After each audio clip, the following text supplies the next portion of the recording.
Un grupo de niñas organizó un baile en la cárcel para poder ver a sus papás. México quiere despenalizar el aborto en cualquier etapa del embarazo. Las restricciones para la afirmación de género y el adoctrinamiento en menores siguen creciendo. Un estudio encontró algo que está afectando a millones de hombres jóvenes en el mundo y que está poniendo en riesgo su futuro. Amigos, bienvenidos una vez más a este espacio en donde les comparto un resumen de algunas de las noticias, historias y eventos recientes que están sucediendo en el mundo y que son importantes para todos nosotros. Como saben, el objetivo aquí es utilizar estas noticias para reflexionar, aprender y conectar con los valores que defendemos en este espacio, mientras analizamos las tendencias culturales y cuestionamos aquellas cosas que nos alejan de los principios fundamentales. Todo esto con el fin de promover una sociedad más fuerte y digna. Pero antes de comenzar con las noticias de hoy, no olvides darle like a este video, suscribirte al canal y activar las notificaciones para que no te pierdas de ningún contenido nuevo. Ahora sí, vamos con las noticias. Un grupo de niñas organizó un baile en la cárcel para poder ver a sus papás. Amigos, ya hace unos meses les conté sobre la organización God Behind Bars, en español Dios tras los barrotes, una organización que hace bailes en las cárceles para padres e hijas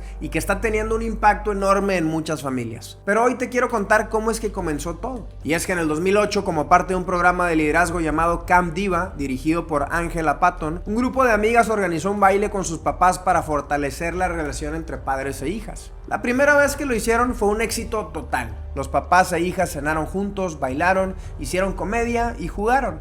Pero gente, no todas las niñas del programa pudieron estar ahí. Y es que los papás de algunas de ellas estaban en la cárcel. Sin embargo, aquí es donde la historia se pone interesante, porque lo normal, lo esperado, hubiera sido que las demás niñas dijeran: lo siento, te entiendo, y cuando tu papá salga, organizamos otro baile. Cosas así para hacerlas sentir mejor, ¿no? Lo cual está bien. Seguramente es lo que la mayoría de nosotros hubiera hecho en esa situación. Sin embargo, estas niñas, en lugar de simplemente aceptar que sus amigas se quedaran sin su momento, decidieron hacer algo diferente y pensaron: si esos papás no pueden venir al baile, tal vez podamos llevar el baile a la cárcel. Y lo mejor de todo es que funcionó. Lo que hicieron fue escribirle una carta al entonces Sheriff C.T. Woody del Centro de Justicia de la ciudad de Richmond, proponiéndole la idea de un baile de padres e hijas dentro de su propia cárcel. El Sheriff Woody dijo que sí. Y ahora este sheriff fue un hombre que a lo largo de su carrera fue muy enfático sobre la rehabilitación, porque él creía que si de verdad querían cambiar las comunidades, tenían que hacerlo también en las cárceles, no solo afuera. En una ocasión dijo: nuestro objetivo es ayudarlos a convertirse en mejores ciudadanos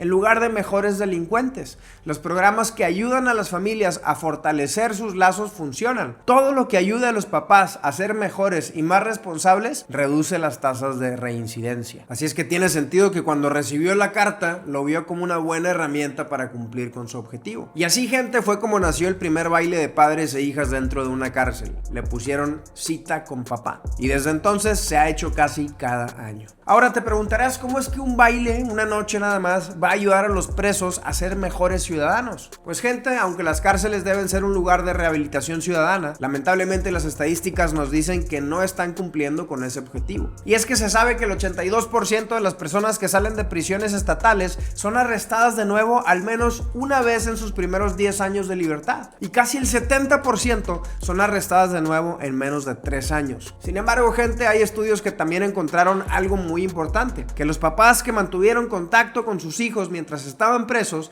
y que tuvieron una relación positiva con ellos después de salir, tienen tasas de reincidencia mucho más bajas. Además de eso, dentro de la cárcel tienen conductas menos violentas y participan más en programas de rehabilitación. Así es que estos bailes sí están teniendo un impacto real. Nada más imagínate lo que un hombre que está preso siente durante un día cuando deja de ser solo un número en la cárcel y vuelve a ser papá. Imagínate lo que siente cuando ve a su hija arreglada con un vestido para pasar tiempo con él, para cenar con él, para bailar con él. Cuando la abraza, cuando platica con ella, cuando bailan juntos, seguramente es una experiencia que no va a olvidar nunca en su vida. Y estas experiencias les dan a los hombres una razón para querer salir de ahí y no volver jamás. Uno de los papás que ha participado en estos bailes dijo: durante esas 6 horas no estuve preso. Mi mente estaba literalmente con mi hija.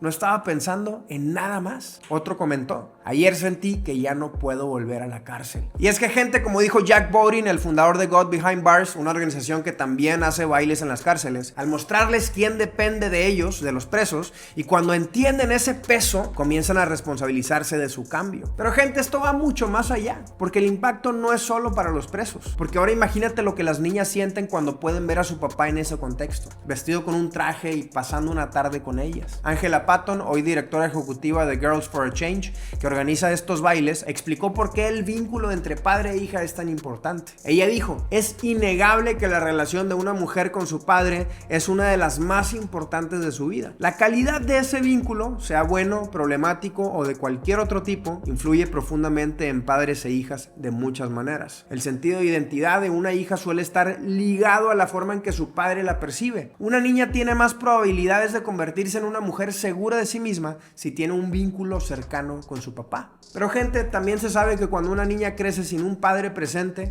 tiene muchas más probabilidades de caer en un embarazo adolescente, de tener problemas de conducta o de depresión y de crecer dudando de su propio valor. Esto quiere decir que en muchos casos la forma en la que un papá ve a su hija termina convirtiéndose en la forma en la que esa hija se ve a sí misma. El día de hoy el programa ha crecido y ahora, antes del baile, los papás participan en 12 semanas de terapia y ciclos de sanación junto con las hijas y sus madres o tutoras. Esto para reconstruir la relación de fondo, porque se trata de mucho más que una foto bonita del recuerdo con vestido y traje. Y su impacto ha sido tan grande que se ha replicado en muchos lugares más. Y ya hasta Netflix sacó un documental en el 2024 llamado Hijas, siguiendo a 4 niñas y a sus papás camino a ese baile. Amigos, si lo piensan, todo esto comenzó gracias a un grupo de amigas que no se quisieron quedar de brazos cruzados. Y el día de hoy, ese gesto está cambiando el futuro de muchas familias. Así es que de esta misma manera, nosotros también podemos tener un impacto profundo en nuestro entorno. Sobre todo cuando estamos presentes en casa, porque tenemos el privilegio de tener todos los días lo que estos presos disfrutan solo una vez al año. Así es que no desaprovechemos la oportunidad que tenemos de construir relaciones profundas con nuestros hijos y de formar familias fuertes que a su vez fortalezcan la sociedad. Pero bueno, vayamos a la siguiente noticia. México quiere despenalizar el aborto en cualquier etapa del embarazo, y para entender esto necesitamos contexto. Porque gente, no es que ahora quieran crear una ley que diga ya se puede abortar en el mes 9. Es algo más sutil y por eso mismo más peligroso. Es un truco legal escrito por un ministro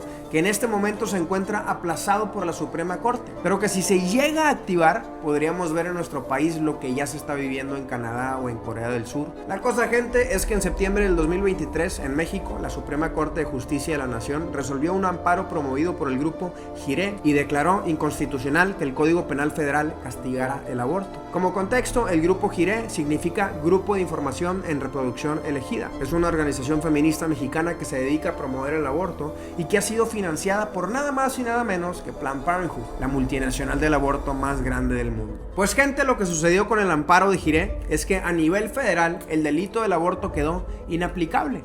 Sin embargo, no borró el delito de los 32 códigos penales estatales. Cada estado seguía teniendo la facultad de regular el tema dentro de su propio territorio. Y aquí es donde entra Aguascalientes. En el 2023, el estado había despenalizado el aborto hasta las 12 semanas. Pero un año después, en el 2024, el Congreso local decidió revisar esa ley y la reformó para reducir el plazo de 12 semanas a solamente 6 semanas. Y gente, yo sé que esto no es suficiente, que el aborto debería ser prohibido desde el momento de la concepción. Pero bueno, por lo menos reducirlo a las 6 semanas protegía muchas vidas. Sin embargo, al gobierno federal y a la Comisión Nacional de los Derechos Humanos no les gustó esto y promovieron acciones de inconstitucionalidad contra la reforma de Aguascalientes. Es decir, un estado usó su soberanía legislativa para proteger más la vida y de inmediato el gobierno federal corrió a la corte a tratar de tirarlo abajo. Y aquí, amigos, es donde entra el ministro Irving Espinosa Betanzo, quien es el encargado de redactar el proyecto de sentencia para este caso. Lo que él propuso no fue simplemente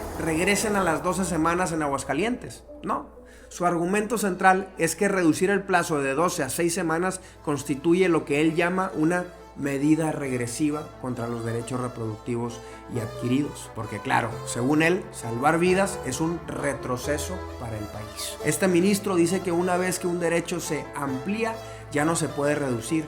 Nunca, bajo ninguna circunstancia, sin importar lo que decidan después los representantes elegidos por la gente del estado. Pero lo triste es que aquí estamos hablando del derecho de matar a alguien. Y se pone peor, porque el proyecto no se detiene en las 12 semanas. Más bien plantea que el aborto no debería de estar regulado por la vía penal en ningún estado. Dice que debería de tratarse exclusivamente como un asunto de salud pública. Y yo me pregunto, ¿salud para quién? Pero bueno, gente, este concepto de salud pública es precisamente en donde entra la trampa jurídica jurídica. Porque si se trata solo de un tema de salud, el aborto dejaría de existir como delito en el Código Penal. Entonces ya no estaríamos hablando de una pelea por ampliar o reducir el rango de semanas en donde se puede hacer un aborto. En teoría ya no se podría poner un límite, porque el aborto no estaría tipificado como crimen. Ya no se podría decir abortar después de tal fecha es un delito. Y si el aborto ya no es un crimen, pues ¿qué le impide legalmente a un hospital realizar un aborto en el 7º, 8º o 9º mes? La respuesta, gente, es nada. Ningún mecanismo legal con consecuencia real. Y no, esta no es una teoría de conspiración. Esto ya está pasando en otros lados del mundo. Anteriormente te mencioné que nos podría pasar lo mismo que a Canadá o que Corea del Sur. Imagínate, en Canadá, en 1988, la Corte Suprema declaró inconstitucional la ley penal que regulaba el aborto en ese país y nunca aprobaron una ley sustituta. Así es que desde 1988, hace casi 40 años, Canadá no tiene ninguna ley federal que regule el aborto por etapa de embarazo. Ninguna. Legalmente no existe un límite de semanas en ningún lugar del país y se puede hacer por cualquier razón. El bebé puede estar perfectamente sano y a un día de nacer y aún así puede ser abortado y no sería ilegal. Y el ejemplo de Corea del Sur se parece más a lo que está sucediendo en México. En el 2019, el Tribunal Constitucional de Corea del Sur dictaminó que castigar el aborto como delito penal era inconstitucional y le dio al Congreso surcoreano hasta finales del 2020 para legislar una ley nueva que regule el tema. Sin embargo, al igual que en Canadá, pues no hicieron nada. No aprobaron nada y dejaron pasar la fecha límite. El resultado fue que desde enero del 2021 el aborto está despenalizado en Corea del Sur. Y hasta el día de hoy, años después, el país no tiene ninguna normativa clara que diga cómo, cuándo, dónde o hasta qué semana se puede acceder a un aborto. Y eso es lo que el proyecto de Espinosa Betanzo está preparando para México. No es que el papel diga aborto libre hasta el parto. Es que si quitas el aborto del Código Penal de los 32 estados sin poner nada en su lugar, el resultado práctico es indistinguible de un aborto sin límite alguno. Al día de hoy, la Suprema Corte de Justicia de la Nación ha aplazado el proyecto 2 veces, pero activistas a favor del aborto y organizaciones como Jiré están presionando para que se resuelva ya, porque para ellas cada día que pasa con el límite de 6 semanas vigente en Aguascalientes es un día de incertidumbre jurídica. Pero del otro lado, organizaciones como el Frente Nacional por la Familia están haciendo exactamente lo contrario, pidiendo más tiempo, más audiencias, más oportunidades para que la sociedad se entere de lo que realmente está en juego antes de que 9 personas que nadie eligió decidan por 130 millones de mexicanos. Amigos, debe quedar muy claro que esta no es, en el fondo, una pelea sobre 6 semanas contra 12 semanas. Es una pelea por la protección de millones de vidas que no llegan a ver la luz del día por culpa de estas leyes. Así es que sigamos informando y comparte esta información con otras personas para que sepan y que levanten su voz en contra de lo que están intentando hacer en nuestro país. No podemos dejar que suceda que el día de mañana puedan abortar un bebé a un día de nacer y que eso sea legal. Pero más importante, con todo esto que está sucediendo, con más razón deberíamos de poner atención a lo que está pasando dentro de nuestras casas. Porque a nosotros nos toca enseñar en casa el valor de la vida. Para que entonces no importe si una ley dice que matar no es un delito. Que a nuestros hijos nunca les pase eso por la mente. Que jamás piensen que eliminar una vida es un acto justificado. Pero bueno, gente, no todo son malas noticias, porque en Estados Unidos las restricciones para la afirmación de género y el adoctrinamiento en menores siguen creciendo. Gente, en medio del mes del orgullo tenemos mucho que celebrar. Hace poco hablábamos de cómo el Hospital Infantil de Texas, uno de los más grandes del país, llegó a un acuerdo de $10 millones con el fiscal general Ken Paxton después de una investigación por fraude médico relacionado con el tratamiento de afirmación de género en menores. Y como parte de ese acuerdo, el hospital va a abrir la primera clínica de transición de todo el país. Estamos hablando del mismo lugar que por años empujó hormonas y bloqueadores de pubertad a niños y adolescentes, pero ahora va a tener que abrir sus puertas a quienes se arrepintieron, a quienes el día de hoy viven con consecuencias irreversibles de decisiones que tomaron antes de siquiera tener edad para manejar un auto. Y la cosa, gente, es que esto no se quedó como un caso aislado. Lo que empezó en Texas se está convirtiendo en una tendencia que está creciendo en todo el país. En Cleveland, la famosa Cleveland Clinic llegó a un acuerdo con el Departamento de Justicia y va a destinar $2 millones específicamente para cuidados de transición. Y esta es otra institución médica de primer nivel que está reconociendo que hay personas que necesitan ayuda para volver atrás. Y desde el 6 de mayo de este año, Utah se convirtió en el primer estado en prohibir de manera permanente la hormonización de menores para temas de identidad de género. Pero eso no es todo. La Cámara de Representantes de Estados Unidos aprobó un proyecto de ley que llegaría a criminalizar la llamada atención de afirmación de género en menores con penas de hasta 10 años de cárcel cárcel para quienes la administren. Date cuenta de cómo se está moviendo el péndulo. Lo que hace unos pocos años se promovía como un derecho civil, el día de hoy se está tratando como lo que muchos padres, médicos y ahora legisladores consideran en verdad un daño irreversible a niños que ni siquiera pueden votar, que ni siquiera pueden manejar. Niños que en muchos casos son menores de 10 años, que reciben tratamientos de los que después no pueden hacerse para atrás. Y otro gran logro es que la Cámara de Representantes también aprobó un proyecto de ley que obligaría a las escuelas públicas a informar a los padres si un estudiante se identifica como un género distinto al que nació. Es decir, que si un maestro o la escuela se entera de que un menor de edad está pasando por algo así, por una confusión en su género, los padres tienen que saberlo, no pueden quedarse al margen. Como dijo uno de los legisladores que impulsó este proyecto, las familias merecen honestidad, no secretos. Y tiene razón, no es un tema político, es sentido común. Y es que imagínate, en abril del 2026 una madre ganó una demanda contra el distrito escolar Pine Ridgeland por tener un equipo secreto de transición de género en una escuela, un equipo que ocultaba información a los papás. Gente, esto no puede ser. Había un equipo secreto dedicado a sacar a los papás de la jugada para poder transicionar socialmente a sus niños. Y gente, por eso es que todos estos cambios van directo al corazón del asunto, a la patria potestad, porque durante años muchas escuelas adoctrinaron a estudiantes y tomaron decisiones sobre la identidad de los niños sin siquiera avisarle a sus papás. Pero ahora la sociedad está reconociendo que ningún maestro, ningún consejero escolar,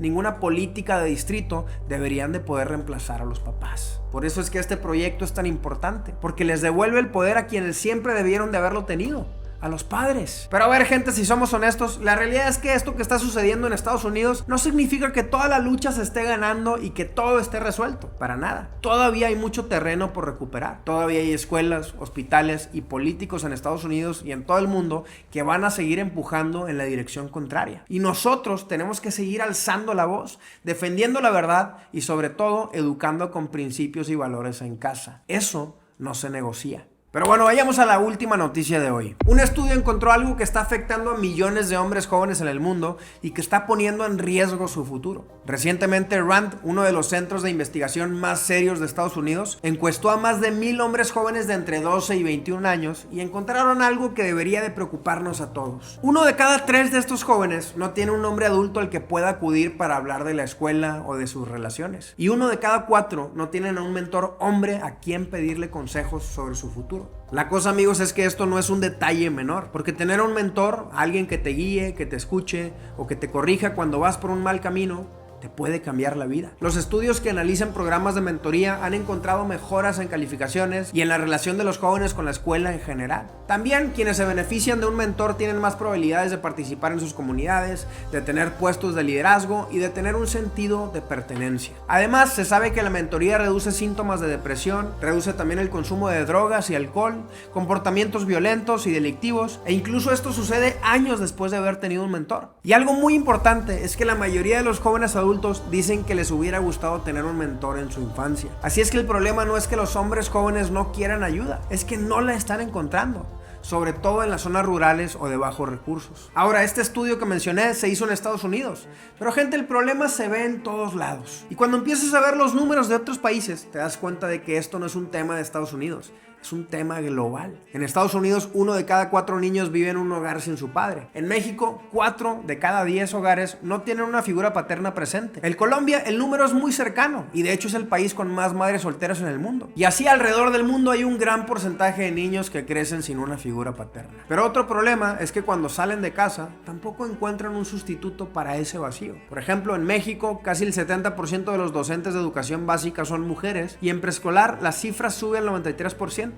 En Argentina solo el 5.4% de los maestros en primaria son hombres, prácticamente un maestro por cada 17 maestras. Y en Europa pasa lo mismo, en donde solo el 14.6% de los maestros son hombres. Pero ahora, ¿por qué estos datos son tan relevantes? Pues gente, para empezar, muchas niñas y niños que crecen sin un papá en casa tampoco lo están encontrando en la escuela. No están encontrando una figura paterna o un ejemplo de masculinidad ahí, y eso tiene muchos efectos negativos. Pero gente, para los niños el efecto es todavía más devastador, porque no tienen ni en casa ni en la escuela a alguien del mismo sexo con quien se pueden sentir identificados. Y no es que las madres no hagan un buen trabajo, porque lo hacen y muchas veces son ellas las que sostienen a estos niños, pero gente, hay cosas que un niño necesita ver moldeadas por un hombre. ¿Cómo maneja la frustración? cómo se trata a una mujer con respeto, cómo se resuelve un conflicto sin que se vuelva una pelea, cómo proteger a los demás y cómo afrontar las adversidades de la vida. Y si en casa no lo está viendo reflejado en la figura paterna y en la escuela tampoco lo está viendo ninguna figura de autoridad masculina, pues entonces ¿de dónde lo va a aprender? Por eso el dato de Rand no es nada más un número interesante. Es el resultado de un sistema completo que se está quedando sin hombres presentes que sean ejemplo para los más jóvenes. Y como lo hemos visto antes, el impacto de esta ausencia es enorme. Hay más depresión, más conducta de riesgo, menos sentido de pertenencia, menos identidad. Y claro, hay programas importantes que están intentando hacer algo al respecto. Y aquí hemos hablado de algunos de ellos. Programas como Big Brothers, Big Sisters, Gentleman's Club, Watch Dogs, entre otros, que involucran a hombres de la comunidad para estar presentes en las vidas de niños y jóvenes. Y el impacto que tienen es enorme. En verdad están cambiando vidas. Sin embargo, gente, no es suficiente. Y es que en general, los hombres jóvenes y los niños buscan más el apoyo de un mentor comparado con las mujeres. Sin embargo, el porcentaje de mentores hombres que son voluntarios en estos programas es mucho menor al de las mujeres,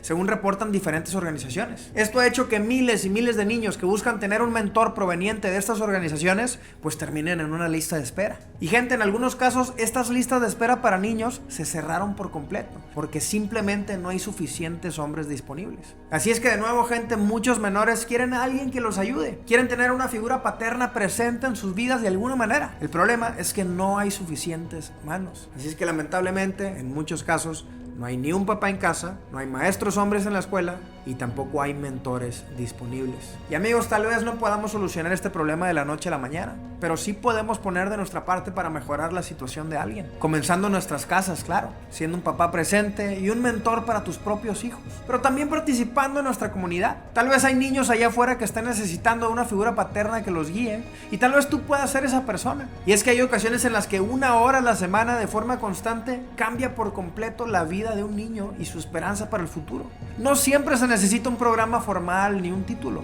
A veces basta con estar presente, con preguntar cómo le fue, con enseñarle algo, aunque sea pequeño. Gente, si podemos hacer la diferencia en uno solo, eso vale la pena. Porque al final del día, todos necesitamos en algún momento sentir que somos importantes. Y para muchos niños, lamentablemente, ahora mismo, nadie les está haciendo sentir eso. Pero bueno, amigos, hemos llegado al final de este video. Espero que lo hayan disfrutado y que se hayan llevado mensajes que les hagan reflexionar sobre el mundo en el que vivimos. Como siempre, muchas gracias por acompañarme y nos vemos en el próximo video.